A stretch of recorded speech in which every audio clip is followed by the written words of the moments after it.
Hi. இது குடி போகிறதுக்கு நாள் எடுத்த வீடியோ தான்.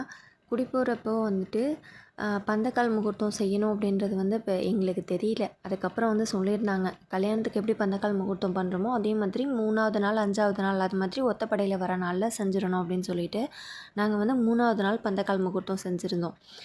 பந்தக்கால் முகூர்த்தம் நானே, எங்கள் வீட்டுக்காரவங்க, எங்கள் அம்மா, அப்புறம் தம்பி இருந்தான், சூர்யா, சித்தப்பா பையன், அவன் நான், அப்புறம் எங்கள் பசங்க, அப்புறம் கொத்தனார் அண்ணன் வந்திருந்தாங்க. எங்களுக்கு எங்கள் வீடு கட்டுறப்போ கொத்தனார் அண்ணன் அவங்க ஒரு வேலைக்கு வந்தவங்க அப்படின்ற மாதிரிலாம் அப்படி கூட சொல்லவே கூடாதுன்ற அளவுக்கு ஒரு விஷயமும் கூடவே இருந்து ஒரு சொந்தக்காரவங்க இருந்ததை விட ஒரு படி மேலேயே இருந்தாங்க அப்படின்ற மாதிரி சொல்லலாம். கடைசியாக ஆரம்பித்தப்போ எப்படி ஆரம்பித்தாங்களோ அதே மாதிரி குடி போகிற வரைக்குமே குடி போகிற டேட் வச்சதுக்கு அப்புறமே வேலை நிறைய இருக்குது அப்படின்னு சொல்லிட்டு நைட்டு 1 மணி 2 மணி வரைக்கெல்லாமே எங்கள் கூட இருந்து வேலை பார்த்தாங்க. இது நாள் எடுத்த வீடியோ தான் இது. தேங்க்யூ.